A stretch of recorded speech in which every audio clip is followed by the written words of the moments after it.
Hello students, PYQ की series में वर्ष 2018-2019 इन 2 वर्षों में डेटाबेस और एसक्यूएल से क्या क्या प्रश्न आए थे उसका हम लोग इस वीडियो में सॉल्यूशन करेंगे। सबसे पहले हम लोग वर्ष 2018 में डेटाबेस एसक्यूएल से जो प्रश्न आए थे उसका सॉल्यूशन करेंगे। सबसे पहला प्रश्न एमसीक्यू है, जिसमें आपसे पूछा गया है the following are components of a database except. आपको बताना है इनमें से वो कौन है जो डेटाबेस का कंपोनेंट नहीं है, डेटाबेस का हिस्सा नहीं है। ठीक है, किनको छोड़ करके बाकी सब डेटाबेस का हिस्सा है। पहला यूजर डेटा, दूसरा मेटा डेटा, तीसरा रिपोर्ट और चौथा इंडेक्सेस। इसका सही उत्तर होगा रिपोर्ट्स। अगला MCQ, a row in a relation is called. किसी रिलेशन में यानी किसी टेबल में रो क्या कहलाता है? 1 डेटा, 2 टपल, 3 डोमेन या 4 नन ऑफ दिस। इसका सही उत्तर होगा किसी रिलेशन किसी टेबल में हम लोग रो को टपल बोलते हैं। नाउ अगला क्वेश्चन जो है वो आपका 2 मार्क्स के लिए है, 2 अंक के लिए है। आपसे पूछा जा रहा है how many types of users works on database system. किसी डेटाबेस सिस्टम में कितने प्रकार के यूजर्स काम करते हैं? इसका उत्तर है there are 3 different types of database system user. 3 प्रकार के यूजर काम करते हैं। सबसे पहला है आपका एंड यूजर। कौन होता है एंड यूजर? एंड यूजर वो व्यक्ति होता है जो कंप्यूटर ट्रेंड नहीं होता है, लेकिन फिर भी वो डेटाबेस को इस्तेमाल करता है, डेटाबेस को यूज करता है। And and user is a person who is not computer trend person. ठीक है, एंड यूजर एक ऐसा पर्सन है जो कंप्यूटर ट्रेंड पर्सन नहीं होता है, लेकिन uses the database to retrieve सब इंफॉर्मेशन। लेकिन वो डेटाबेस को यूज करता है ताकि डेटाबेस से कुछ जानकारी, कुछ इंफॉर्मेशन वो ले सके। Second type of user is called application system analyst. इसके बारे में कहा जाता है कि डेटाबेस का जो जो लॉजिकल लेवल होता है, डेटाबेस जो लॉजिकल लेवल पे जो डेटाबेस होता है उसका सारा जानकारी कौन रखता है? आपका एप्लीकेशन सिस्टम एनालिस्ट रखता है। और लॉजिकल लेवल का मतलब बेसिकली ये होता है कि डेटाबेस किन डेटा से मिलकर बना है और उन डेटा के बीच क्या रिलेशनशिप है। ये सभी चीजें लॉजिकल लेवल पर बात की जाती है। ठीक है, तो इसका जानकारी रखने वाला, इस पर काम करने वाला जो व्यक्ति होता है, जो यूजर होता है, उसको हम लोग एप्लीकेशन सिस्टम एनालिस्ट करते हैं। साथ ही साथ ये जो आपका यूजर होता है उसको फिजिकल इम्प्लीमेंटेशन की जानकारी नहीं होती है कि किस प्रकार से डेटा जो है हार्ड ड्राइव में या किस टेक्निक का इस्तेमाल करते हुए आपके हार्ड ड्राइव में स्टोर है। ये जानकारी इस एप्लीकेशन सिस्टम एनालिस्ट को नहीं होती है। तो आंसर देखिए यहाँ लिखा हुआ है this user is concern about the entire database at logical. है ना, लॉजिकल लेवल पर सारा जानकारी होता है इस यूजर को। जैसे कि what all data constitute the database, database किन डेटा से मिलकर बना है। इसके अलावा जो रिलेशनशिप होता है बिटवीन डेटा एंटिटीज, है ना, डेटा एंटिटीज के बीच क्या रिलेशनशिप है, इसकी भी जानकारी होती है। लेकिन without considering the physical implementation detail, लेकिन फिजिकल इम्प्लीमेंटेशन डिटेल यानी फिजिकली किस प्रकार से आपका डेटाबेस इम्प्लीमेंट किया गया है, इसकी जानकारी इसको नहीं होती है। अगला जो यूजर है वो कहलाता है फिजिकल स्टोरेज सिस्टम एनालिस्ट। इसके बारे में कहा जाता है कि this user is concern with physical implementation detail of database. इस यूजर को जानकारी होता है कि इसका जो डेटाबेस का फिजिकल इम्प्लीमेंटेशन जो है वो किस प्रकार से हुआ है। जैसे कि विच स्टोरेज डिवाइस, किस स्टोरेज डिवाइस में आपका जो है डेटा को स्टोर करके रखा गया है। साथ ही साथ कौन सा स्टोरेज टेक्निक का इस्तेमाल करते हुए डेटा को स्टोर करके रखा गया है। अगला question, right SQL commands on the basis of sports relation given below. ठीक है, 4 अंक के लिए ये प्रश्न है। एक टेबल दिया गया है और इस टेबल को ध्यान में रखते हुए आपको एसक्यूएल कमांड्स लिखना है। सबसे पहले हम लोग टेबल को ध्यान से स्टडी करेंगे। इस टेबल में कॉलम्स पे ध्यान दीजिएगा। सबसे पहले कॉलम का नाम स्टूडेंट का नंबर है, देन क्लास है, फिर स्टूडेंट का नेम है, फिर गेम 1, फिर ग्रेड, फिर गेम 2, फिर ग्रेड। यहाँ पर ध्यान रखिएगा कि ये जो है ग्रेड नाम का 2 कॉलम है। ऐसा कभी होता नहीं है कि किसी टेबल में सेम नाम का 2 कॉलम हो। यहाँ पर मिसप्रिंट हुआ है क्वेश्चन पेपर बनाने वाले के साथ। यहाँ पर ग्रेड 1 होना चाहिए, अंडरस्कोर लगा के यहाँ पर ग्रेड 2 होना चाहिए। जैसे जो स्टूडेंट है, मान लीजिए स्मिथ नाम का स्टूडेंट है, वो 2 गेम में पार्टिसिपेट किया है। ठीक है, वो क्रिकेट में भी पार्टिसिपेट किया है मान लीजिए, और स्विमिंग में भी पार्टिसिपेट किया है। तो क्रिकेट में उसको क्या ग्रेड मिलेगा? बी मिलेगा या मिला है। और स्विमिंग में उसको क्या ग्रेड मिला है? ए मिला है। तो यहाँ पर जो कॉलम है ना ग्रेड 1, वो कॉलम गेम 1 के लिए है, और ग्रेड 2 मैंने जो यहाँ पर बताया है ये कॉलम गेम 2 के लिए है। तो यहाँ पर आपको सुधार लेना है। ठीक है, मैंने अगली स्लाइड में मैंने टेबल को सुधार करके बनाया हुआ है, आप देख सकते हैं। यहाँ देखिए, पहले कॉलम का नाम है स्टूडेंट का नंबर, दूसरा जो है क्लास, तीसरा नेम, फिर game 1, grade 1, game 2 and grade 2। सबसे पहला प्रश्न देखिए, टेबल के आधार पर आपसे प्रश्न पूछ रहा है, जिसके लिए हम लोगों को कमांड लिखना है कि display the names of student who have grade C either game one or game two or both. यहाँ पर आपसे कह रहा है कि उन स्टूडेंट का नाम बताइए, केवल नाम बताना है जिसको ग्रेड सी मिला है। ठीक है, चाहे वो गेम वन में मिला हो चाहे गेम टू में मिला हो, ठीक है, लेकिन ग्रेड सी मिलना चाहिए। तो यहाँ पर ध्यान से देखिएगा, ग्रेड सी एक यहाँ मिला हुआ है, ठीक है, और ग्रेड सी एक यहाँ मिला हुआ है, और ग्रेड सी यहाँ एक मिला हुआ है। ठीक है, चाहे वो गेम वन में मिला हो, देखिए गेम वन का जो ग्रेड मिलता है वो ग्रेड वन में मिलता है, और गेम टू का जो ग्रेड मिलता है वो ग्रेड टू वाले कॉलम में मिलता है। ठीक है, तो गेम वन में एक ग्रेड मिला है सी किसी स्टूडेंट को, और गेम टू में है ना दो स्टूडेंट को जो है ग्रेड सी मिला है। तो यहाँ का नाम क्या क्या है, एक का नाम राजू है, ठीक है, ग्रेड सी मिला हुआ है, एक का नाम बीना है, और एक का नाम अर्पित है। ठीक है, तो मुझको ये तीन नाम चाहिए। तो इसके लिए मुझको कमांड क्या लिखना होगा वो हम लोग देख लीजिए। सेलेक्ट, सेलेक्ट लिखा जाता है ना, टेबल में से कोई भी इंफॉर्मेशन को निकालना है तो सेलेक्ट कमांड लगता है।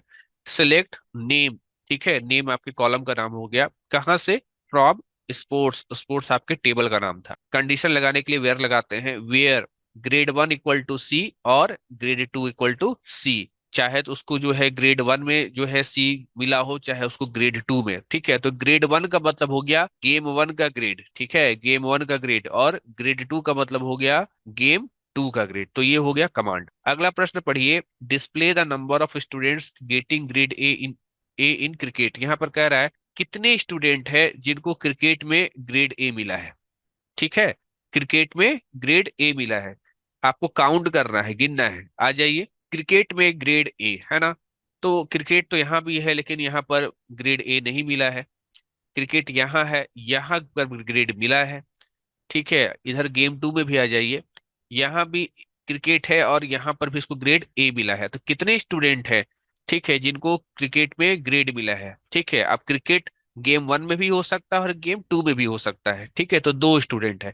तो कमांड क्या लिखेंगे, कमांड लिखेंगे कुछ इस प्रकार से, सिलेक्ट काउंट एस्ट्रिक। देखिए, सेलेक्ट इंफॉर्मेशन को निकालने के लिए कमांड होता है, काउंट जो होता है वो गिनने के लिए होता है, रो को है ना, रिकॉर्ड को गिनने के लिए होता है। काउंट एस्ट्रिक, काउंट के साथ यहाँ पर एस्ट्रिक लगाएंगे। फ्रॉम स्पोर्ट्स, स्पोर्ट्स नाम के टेबल में से, वेयर कंडीशन लिखना सीख लीजिए, वेयर ग्रेड वन यानी गेम वन में उसको ए आया हो, और गेम वन उसका क्या हो, क्रिकेट हो, है ना, यानी गेम वन जो है वो क्रिकेट हो और उसको गेम वन में ग्रेड क्या आया हो, उसको ए आया हो, ये होगा। या उसको ग्रेड टू, ग्रेड टू मतलब जो गेम टू के लिए जो ग्रेडिंग मिलेगा वो इस कॉलम में मिलता है, तो ग्रेड टू में उसको ए आया हो, है ना, और गेम टू और गेम में क्या हो, क्रिकेट हो, यानी कि आपका गेम क्रिकेट हो और उसमें क्या आया हो, ए ग्रेड आया हो। ठीक है, तो इस प्रकार से दोनों जो गेम है ना, गेम वन गेम टू, दोनों में से क्रिकेट जो है तलाशेगा, साथ ही साथ ग्रेड भी देखेगा कि उसका ए आना चाहिए। तो इस प्रकार से अगर आप ये कमांड लिखते हैं तो आपको जो डिजायर्ड आउटपुट चाहिए होगा वो आउटपुट आपको मिल जाएगा। अगला प्रश्न है, display the names of student who have same game for both game one and game two. क्या कोई ऐसे भी स्टूडेंट हैं जिनका गेम वन में जो गेम है ना, और गेम टू जो है उसमें भी वही गेम है। तो पहले हम लोग टेबल देख लेते हैं। कोई स्टूडेंट जिसका गेम सेम हो, है ना, गेम वन में भी और गेम टू में भी। तो देखिए यहाँ पर एक टेनिस दिख रहा है। ठीक है, गेम वन में भी टेनिस है और गेम टू में भी टेनिस है, बाकी और कहीं जो है सेम गेम नहीं है ना। यहाँ क्रिकेट है तो स्विमिंग है, टेनिस है तो स्केटिंग है, स्विमिंग हो तो फुटबॉल है, बास्केटबॉल है तो क्रिकेट है, और क्रिकेट है तो एथलेटिक्स है। यही एक ऐसा है, एक रिकॉर्ड जिसमें कि आप देख पा रहे हो कि दोनों गेम सेम है। तो कमांड क्या लिखेंगे, सिलेक्ट नेम, मुझको केवल नाम चाहिए, select name from sports where game one is equal to game two, है ना, जो गेम वन में है वही गेम टू में भी होना चाहिए, तो वो नाम निकल करके आपका आ जाएगा। अगला प्रश्न है, display the game taken up by student whose names start with A. आपसे कहा जा रहा है कि ए से शुरू होने वाले, ए अक्षर से शुरू होने वाले जितने भी नाम है ना, उन लोगों ने क्या क्या गेम लिया हुआ है। ठीक है, उन लोगों ने क्या क्या गेम लिया हुआ है ये आपको बताना है। टेबल देख लेते हैं।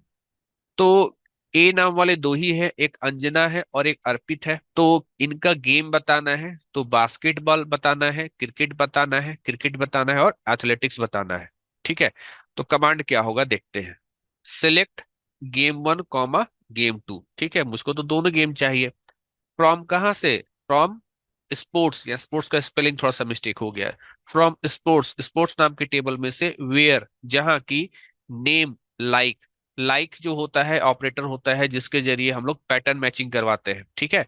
तो वेयर नेम लाइक, नाम कैसा हो, ए परसेंट, ए परसेंट का मतलब समझ लीजिए, ए यानी ए लेटर तो हो, और परसेंटेज का मतलब होता है कि ए के बाद कोई भी कैरेक्टर्स हो सकता है ना। ए के आगे कोई भी कैरेक्टर्स हो सकता है। तो इस कमांड को लिखेंगे तो आपको रिजल्ट में क्या मिलेगा, ए अक्षर से शुरू होने वाले जो भी स्टूडेंट्स हैं उन लोगों ने क्या क्या गेम लिया है, उन गेम का लिस्ट आपको मिल जाएगा।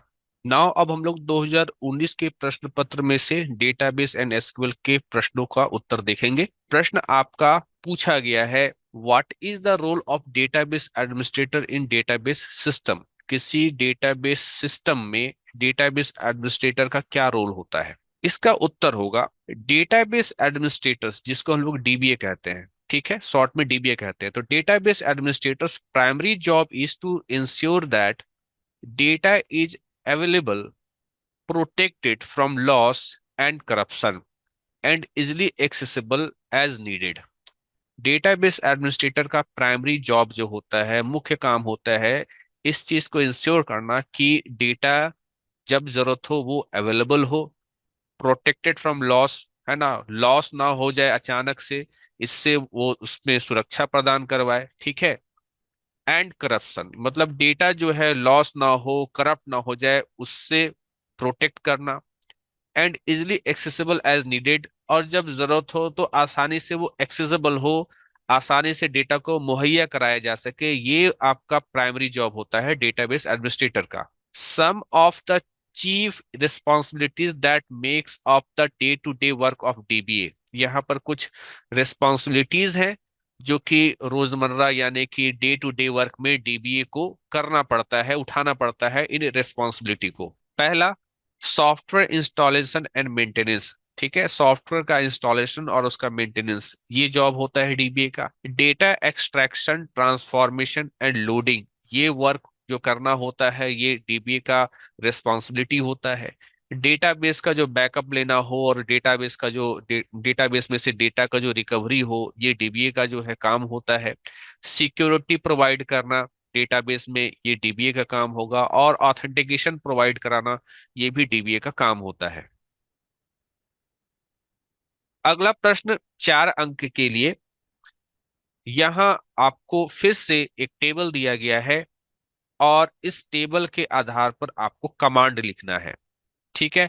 तो जो टेबल है उसका नाम है MCDPT, और यहाँ पर थोड़ा ध्यान से हम लोग पहले टेबल को समझ लेते हैं, टेबल में क्या क्या कॉलम्स हैं। सबसे पहला कॉलम का नाम है सीरियल नंबर, उसके बाद लिखा हुआ है पी नेम यानी पेशेंट का नाम, है ना, एज, फिर डिपार्टमेंट, ठीक है, डिपार्टमेंट में देखिए लिखा हुआ है सर्जरी है, ईएनटी है, ऑर्थोपेडिक है, सर्जरी है, कार्डियोलॉजी है ना, गायनोलॉजी है, न्यूक्लियर मेडिसिन है। फिर डेट ऑफ एडमिशन, यानी कि जो पेशेंट है, जो मरीज है, उसने हॉस्पिटल में भर्ती कब लिया, किस तारीख को लिया। फिर चार्जेस है, प्रत्येक को कितना कितना चार्ज लगा।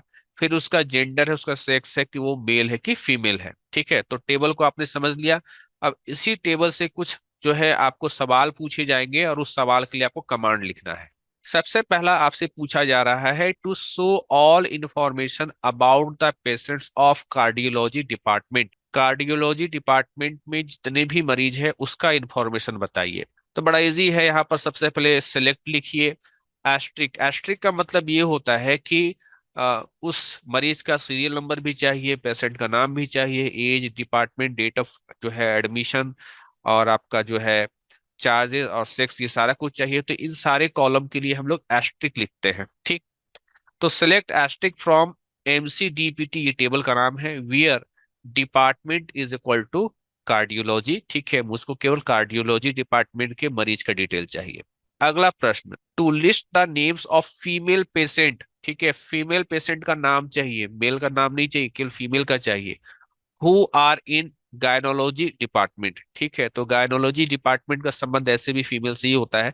तो आपको बताना है कि मतलब वैसे मरीज जो गायनोलॉजी डिपार्टमेंट की हो, है ना, और वो फीमेल हो, है ना, तो आपको बताना है क्या करेंगे, सेलेक्ट पी नेम, क्योंकि आपको पेशेंट का नाम चाहिए था, ठीक है, तो सेलेक्ट पी नेम फ्रॉम, कहाँ से, किस टेबल से, तो एमसीडीपीटी नाम के टेबल में से, वेयर उसका सेक्स जो हो वो एफ हो, यानी वो फीमेल हो, ठीक, and department is equal to gynaecology, और उसका डिपार्टमेंट गायनोलॉजी हो, ठीक है।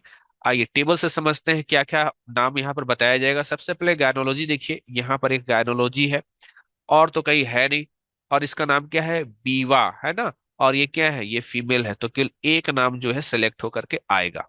अगला प्रश्न है, to list the names of all patients, फिर से कह रहा है नाम चाहिए, with their date of admission, उनका डेट ऑफ एडमिशन भी चाहिए, इन असेंडिंग ऑर्डर, यानी कि डेट ऑफ एडमिशन क्या हो, असेंडिंग ऑर्डर में होना चाहिए, ठीक है। तो सेलेक्ट पी नेम, पेशेंट का नाम चाहिए, है ना, और फ्रॉम, और यहाँ पर एक चीज और है, कॉमा लगा करके, with their date of admission भी बोला है ना, तो यहाँ पर जो है आपको कॉलम का जो नाम था डेट ऑफ एडमिशन, इसको भी यहाँ लिखना ही पड़ेगा कॉमा लगा कर ना, P name comma date of admission from MCDPT order by date of admission ASC, ठीक है। तो डेट ऑफ एडमिशन के को असेंडिंग ऑर्डर में रहेगा, और उसके अनुसार जो भी डेट ऑफ एडमिशन होगा उसके साथ साथ पेशेंट का नाम भी रहेगा। अगला जो आपका क्वेरी है वो है, to count the number of patient with age less than 36, 36 साल से कम उम्र के पेशेंट को गिन करके बताइए। टेबल में आ जाते हैं, 36 साल से कम पेशेंट, है ना, 36 साल से जो कम उम्र हो, तो 22 साल है, 32 साल है, 12 साल है, 36 से कम बोला है, 36 वाले को नहीं लेंगे, 16 है, 29 है, 19 है, और 23 है। कितने लोग हैं, एक है, दो है, तीन है, चार है, पांच है, छह है, और सात है। तो ये सात आपको मिलेगा कैसे, कमांड क्या लिखना होगा, यहाँ देखिए लिखता है यहाँ पर सेलेक्ट काउंट, ठीक है, काउंट एस्ट्रिक, एस्ट्रिक को हम ब्रैकेट में भी करेंगे, सिलेक्ट काउंट एस्ट्रिक, काउंट का काम ही होता है रिकॉर्ड को गिनना, तो select count asterisk from MCDPT where age is less than 36, तो जिस भी पेशेंट का उम्र 36 साल से कम होगा उन्हीं पेशेंट को काउंट करेगा हमारे ये काउंट नाम का फंक्शन। तो ये था आपका प्रश्न टेबल से संबंधित, और आपको ध्यान रखना है कि टेबल से संबंधित प्रश्न जो है लगभग हर साल देखने को मिल जाता है, एक दो साल को छोड़ करके।